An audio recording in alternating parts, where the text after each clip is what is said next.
بسم اللہ الرحمن الرحیم۔ نبی کریم صلی اللہ علیہ وسلم نے ارشاد فرمایا، لیس المؤمن بالطاعان ولا اللعان ولا الفاحش ولا البذیء۔ آقا علیہ الصلوۃ والسلام ارشاد فرماتے ہیں کہ ایک کامل مومن کی صفات کیا ہونی چاہیے۔ ارشاد فرمایا کہ ایک کامل مومن کی صفات میں سے پہلی صفت یہ ہونی چاہیے کہ وہ طعنہ دینے والا نہ ہو۔ دوسری صفت یہ ہونی چاہیے کہ وہ لعنت کرنے والا نہ ہو۔ اور تیسری صفت یہ ہونی چاہیے کہ وہ فحش کام کرنے والا اور بد کردار نہ ہو۔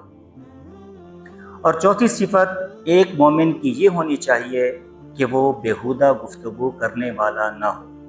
تو ہمیں چاہیے کہ ہم بھی ان